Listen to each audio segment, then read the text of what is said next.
Fenomena maraknya game online jadi sorotan. Lingkar pertemanan menjadi salah satu faktor yang turut menentukan, termasuk game yang akan dimainkan ataupun top up. Pengeluaran orang Indonesia untuk game mencapai 6,4 miliar rupiah per hari. Ini menunjukkan besarnya potensi ekonomi dari pasar game tanah air. Tim jurnalisme data harian Kompas menghitung nilai ini dari pajak pertambahan nilai atau PPN, perdagangan melalui sistem elektronik atau PMSE yang disetor ke negara. Pajak ini besarannya 11% dari total nilai transaksi digital yang dipungut mulai 1 Juli 2020. Besaran PPN PMSE yang dipungut dari sektor usaha ekonomi digital salah satunya berasal dari pembayaran game secara daring. Contohnya, uang yang dikeluarkan pemain Mobile Legends untuk mendapatkan skin hero atau uang pemain Roblox untuk top up pembelian item avatar. Data pemungutan PPN PMSE pun menunjukkan lonjakan tajam konsumsi produk game digital di Indonesia sejak 2020.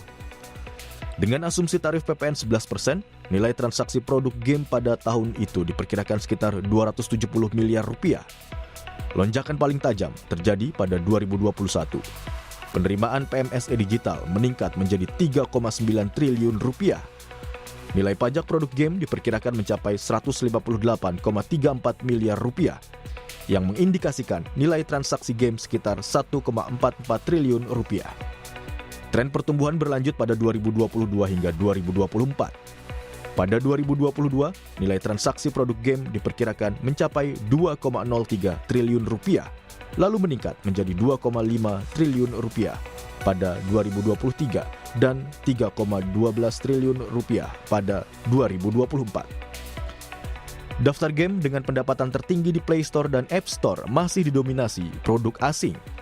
Diperkirakan, kontribusi pengembang lokal saat ini tidak lebih dari 2,5% dari nilai transaksi sekitar 2 miliar dolar Amerika Serikat pada 2024. Meski demikian, tidak semua belanja pemain otomatis mengalir ke luar negeri.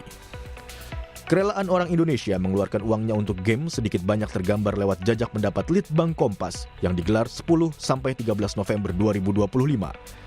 Jejak pendapat yang digelar dari ini melibatkan 503 responden di 70 kota di 38 provinsi.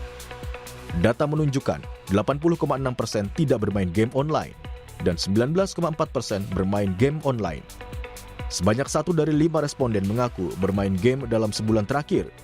Dari jumlah itu, sebanyak 32,2% di antaranya pernah melakukan top up untuk membeli game atau karakter dan item dalam game. Mayoritas mengeluarkan uang hingga Rp99.000 atau 49,6% untuk sekali top up. Dalam sebulan, mereka bisa sampai 4 kali top up. Di Indonesia, Mobile Legends memuncaki daftar game paling sering diakses.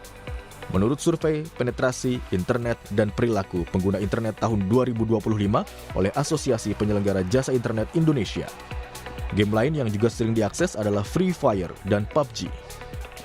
Ketiga game ini tergolong free to play atau bisa dimainkan secara gratis. Namun, aplikasinya menyediakan item-item yang bisa dibeli untuk meningkatkan kepuasan bermain. Dalam jangka panjang, hal ini bisa menjadi beban finansial karena model ini memainkan aspek psikologis pemain. Harga per item terlihat murah, tetapi akumulasi pembelian seringkali luput disadari.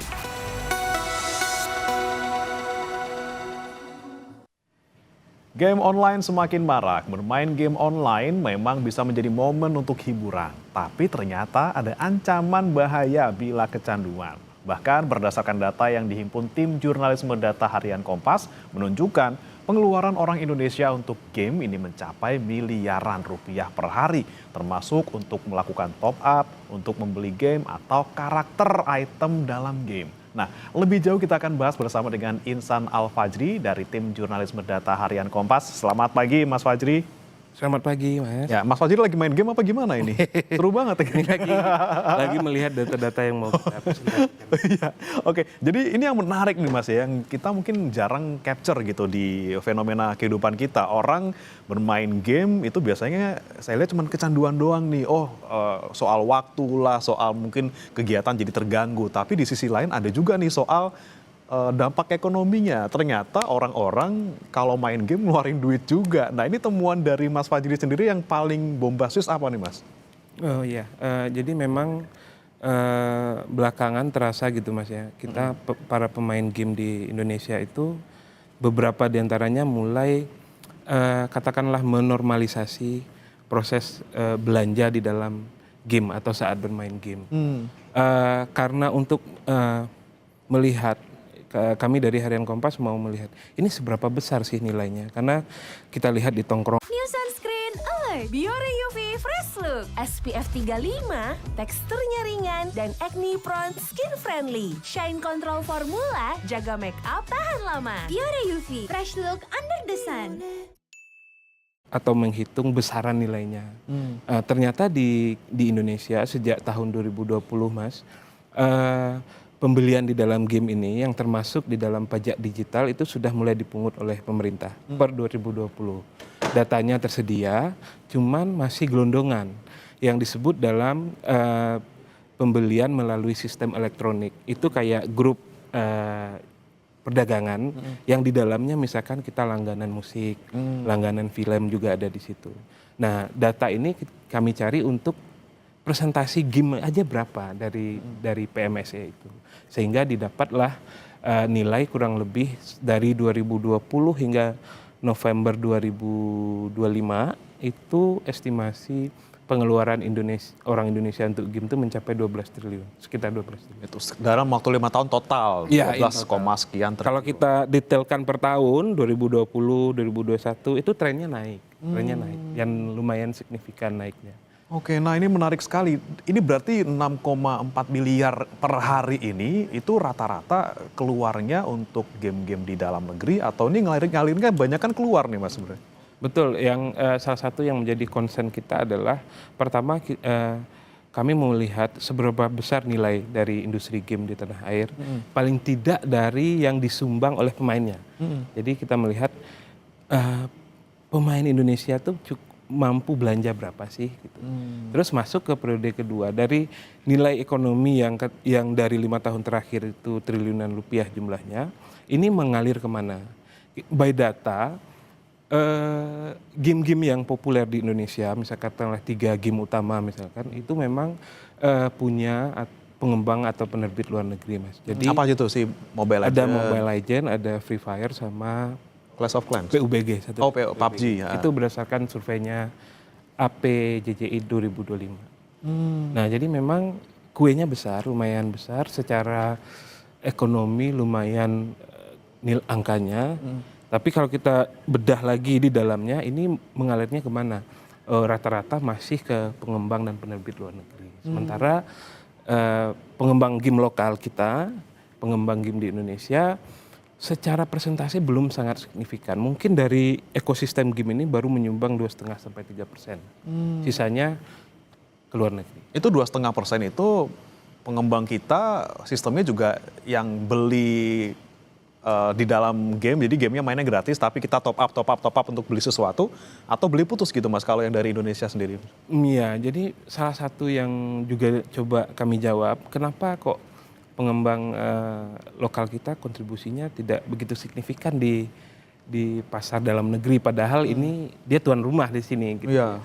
Ternyata ada perbedaan dalam sisi model bisnis Mas. Kalau pengembang lokal game kita itu rata-rata membuat game yang sifatnya beli putus ya. Dia bikin game lalu nanti ditaruh di marketnya dan orang membeli kopian dari game itu.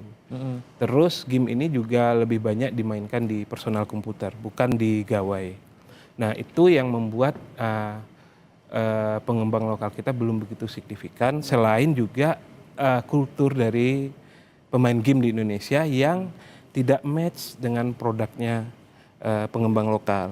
Jadi orang Indonesia punya kecenderungan memilih game sesuai dengan selera sosialnya. Jadi tongkrongan lagi main A, dia juga akan main A. Karena pengen temen online-nya biar ada, kita mabar gitu ya. Dan ini situasi ini agak berat bagi pengembang lokal karena dia harus mengintrodusir sebuah permainan yang sama sekali baru, tongkrongan tidak tahu ini game apa gitu, dan itu menjadi tantangan juga. Iya, itu tadi tantangannya adalah bagaimana kita bisa nyari orang yang main game yang sama kalau tidak dari awal kita download game yang sama dengan teman kita gitu ya. Tapi yang menarik itu Mas, ini kan katanya ada fenomena di mana ini rela loh nggak makan atau rela loh untuk kebutuhan finansialnya yang utama malah tersingkirkan gara-gara game online. Ini Mas Fajri juga punya datanya nggak Mas? Betul, kita untuk menjawab ya, kan game yang populer di Indonesia itu modelnya adalah free to play. Orang bisa memainkan itu secara gratis dengan mendownloadnya dan memasangnya di gawai masing-masing.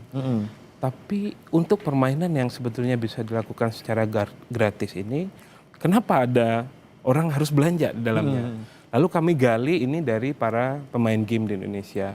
Dari sini didapat kesimpulan, pertama ada situasi di mana pemain game merasa harus lebih rame ketika bermain. Jadi kepentingan dia belanja bukan untuk membuat mainnya lebih bagus, nggak gitu, tapi membuat karakter dia yang ada di dalam game itu menjadi lebih unik, menjadi lebih bagus, menjadi lebih tampil berbeda dibanding pemain game yang lain. Jadi ada soal kosmetik atau soal hiasan yang membuat orang mau berbelanja. Beli item A membuat tampilanku jadi lebih bagus saat bermain.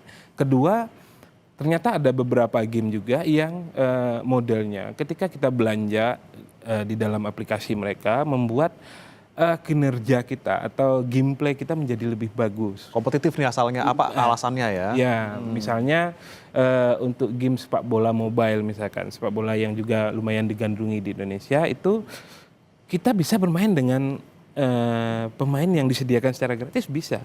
Tapi untuk bisa masuk ke level yang lebih tinggi itu agak berat. Kecuali kita mau ya top up sedikit, terus ya sudah kita coba peruntungan. Oke, jadi secara kompetitif juga masuk tadi ya biar dia bisa naik ke level tertentu. Ada juga masalah tadi biar apa namanya tuh Mas, biar mentereng gitu ya skinnya, ya, biar lebih menarik. Berarti ini ada juga pengaruh apa ya, psikologis orang itu berarti pengennya ketika mengeluarkan sesuatu ini kan pasti kan ada pemicunya Mas. Berarti ini orang-orang sudah mulai kecanduan gitu kan. Nah, apakah juga ada permainan psikologi di sana yang mungkin developer mainkan supaya ini bisa menambang uang lebih banyak lagi nih dari gamer-gamer ini? Biarkan wangi berbicara. Baru Marina Bellissima Eau de Parfum. Wangi luxury untuk ekspresikan dirimu. Marina Bellissima Radiant. Pancarkan cahaya positifmu. Marina Bellissima Magnetic, aura elegan yang memikat. Marina Bellissima Charm, ungkapkan pesona lembutmu. Sensational Glow, Marina Bellissima Eau de Parfum. Ketika saya misalkan sebagai pemain game memutuskan untuk membeli sesuatu di game itu, skema gacha ini menghadirkan ketidakpastian. Karena saya tidak bisa serta-merta memasukkan uang lalu membeli item itu, enggak. Saya harus ikut undian dulu. Saya pengennya Gatot Kaca tapi tidak bisa langsung milih Gatot Kaca misalnya gitu harus ya. Diundi dulu. Dan di undian ini setelah kita bertanya kepada pengamat game dan lain-lain, di satu sisi ini terlihat murah. Karena seperti di angkringan Mas, jadi murah, ada item ini 2.000, tapi setelah kita makan, karena makannya ini itu, dihitung-hitung jatuhnya banyak juga modelnya. Oke, jadi itu juga strateginya Mas ya, kita mainnya, mereka jualnya receh-receh, nggak berasa, tapi kemudian ujug-ujug besar gitu ya. Karena ada sisi impulsif dari para pemain. Ketika kita misalkan penggemar sepak bola, ketika yang item yang ditawarkan itu ternyata klub yang kita suka, pemain yang kita suka. Sisi-sisi personal dari pemain game yang membuat pada akhirnya ya udah deh saya belanja. Nah, kalau itu kan keputusan personal tuh Mas, orang kecanduan sendiri, misalnya dia pengen dapat ini tapi nggak dapat gacha mulu gitu kan, atau kalau nggak ada tim tertentu yang dia suka. Tapi kalau misalnya pengaruh teman misalnya, kok dia beli, saya juga beli biar sama-sama seru atau sama-sama kompetitif gitu. Ada nggak sih pengaruh teman dalam orang memutuskan untuk bisa top up di dalam sebuah game? Oh iya, dari salah satu narasumber kami itu cerita yang semacam itu persis Mas. Jadi tadinya dia merasa ketika bermain game kenapa harus bayar? Toh saya sudah sediakan kuota internet. Tadinya dia berada dalam perspektif itu. Terus dia memainkan sebuah game baru, lalu ikut bermain dengan tongkrongan. karena game itu menyediakan fitur bermain sesama teman, dari situ terasa Mas, temannya jauh lebih jago dibanding dia. Sekali 2 kali oke, tapi kok terus-terusan kalah terus, rasanya kok nggak enak juga gitu. Apalagi ini bermain di tongkrongan yang disaksikan oleh banyak orang. Nah, dari diskusi-diskusi kok kalah terus tanya ke temannya, emang kamu kenapa Pakai kok apa? bisa bagus? Loh saya top up. Tadinya top up, ya udah dia coba juga dan ternyata memang untuk game-game tertentu itu berpengaruh. Belanja yang kita, item yang kita beli memang meningkatkan kinerja kita saat bermain game. Tapi mungkin nggak sih Mas, ketika Mas Fajri mungkin wawancarai beberapa narasumber, mereka ada tuh yang yaudah main game free play selamanya yaudah gratis aja, saya nggak mau top up, saya nggak mau terpengaruh atau apa, ataukah memang serentan itu orang-orang ketika main free play terpengaruh teman langsung top up? Ada nggak sih orang-orang yang kekeh nggak mau deh, saya nggak mau top up, pokoknya free play aja sampai tamat gitu? Yang menarik adalah jadi dari ulasan kami ini selain mengulas dari data pajak yang disetor ke negara, kami juga membuat jejak pendapat, menyelenggarakan survei untuk menangkap ini ada nggak orang yang bermain game terus melakukan top up. Terus di luar itu ada nggak?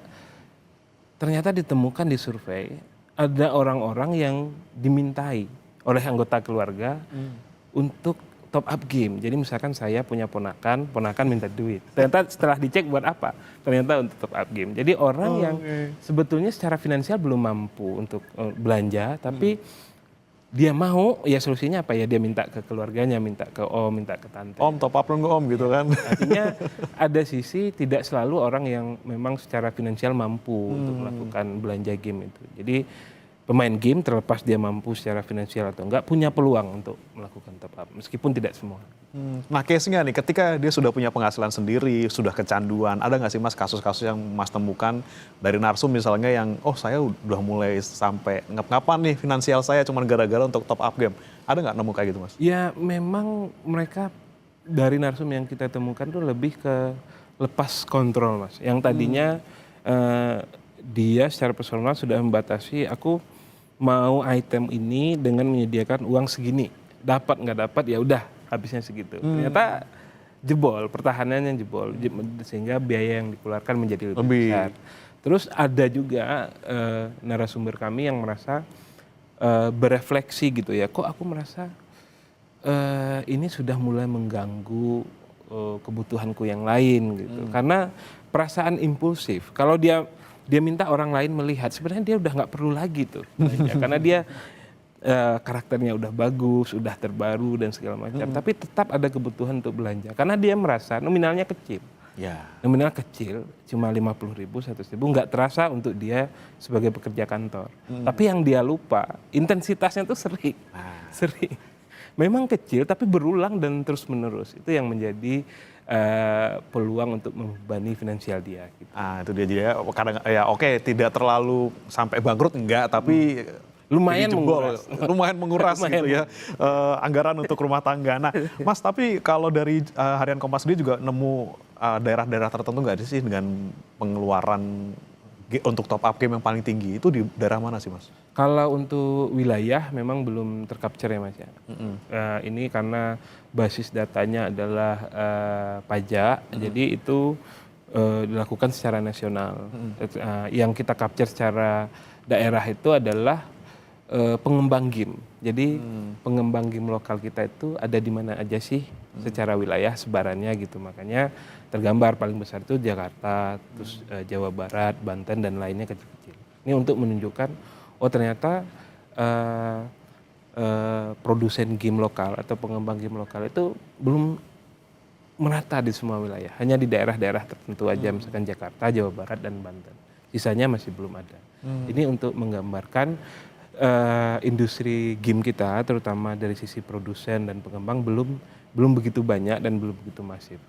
Nah itu yang tadi soal industri lokal game gitu Mas ya, kan selain tadi pilihan orang-orang memang pilihnya yang orang mainkan apa dia main itu, Clash of Clans misalnya, FF misalnya atau misalnya PUBG gitu, itu kan pengembang luar semua. Tapi di luar itu tantangan kita sebagai industri lokal untuk bisa bersaing untuk bisa ngambil kue nih untuk top up game ini juga banyak masuk ke industri lokal tuh apa sih biasanya Mas? Kalau yang paling utama ya kami ngobrol dengan pengembang, dengan asosiasi game itu pertama terkait investasi Mas, investasi yang skema model bisnis sekarang yang digemari banyak orang terutama di Indonesia, misalkan game-game yang modelnya free to play itu butuh investasi besar. Ini menjadi PR tersendiri bagi pengembang game lokal terkait pendanaan, bahwa apakah mereka selama ini menerima investasi dapat, cuman apakah nilainya sudah bisa membuat mereka bersaing atau paling tidak bisa mengimbangi sedikit game-game yang sudah populer di tanah air, masih berat. Itu dari sisi investasi. Yang kedua dari sisi kultur pemain. Kita pasar market dalam negeri itu kan unik ya. Dia sudah selama bertahun-tahun terpapar oleh game-game yang itu dari luar. Untuk bisa bersaing bagi pembuat game baru dari Indonesia untuk bisa bersaing, meraih perhatian publik Indonesia sedemikian masif itu agak berat. Karena dari wawancara kami, game-game populer secara global itu daftarnya itu tidak signifikan berubah Mas. Jadi misalkan sudah masuk di 10 besar itu ya paling dia geser 3 peringkat ke bawah, Tidak jarang terjadi di industri game itu istilahnya kuda hitam ya, dari game baru dimuat terus meledak sekarang sehingga dimainkan banyak orang, itu jarang terjadi. Jadi selain soal dana, saingan sama raksasa-raksasa ini juga sangat-sangat sulit gitu ya untuk industri game lokal kita. Karena kan memang ini menurut mereka ya, game yang sifatnya free to play itu secara bisnis juga berisiko. Misalkan begini, kita sudah investasi modal besar, terus menyiapkan semua infrastrukturnya. Misalkan yang paling krusial di game itu misalkan server yang harus lebih besar. Dengan skema game yang sifatnya free to play, server ini juga disediakan bagi pemain yang cuma ingin gratisnya.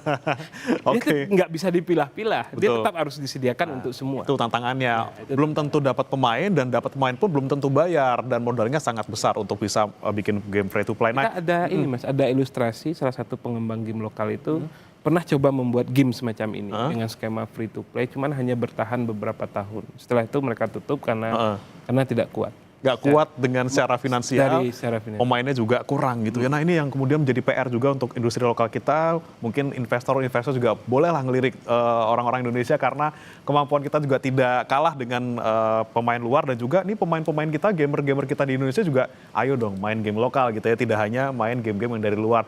Dan semoga data ini juga bisa membuka mata kita, saudara dan juga Mas Fajri dan juga gamer di luar sana, boleh main game online tapi tahu batasannya, jangan sampai mengganggu finansialnya. Terima kasih Mas Insan Al-Fajri, tim jurnalisme data harian Kompas sudah bergabung bersama kami di Sapa Indonesia Pagi. Selamat pagi Mas Fajri. Selamat pagi.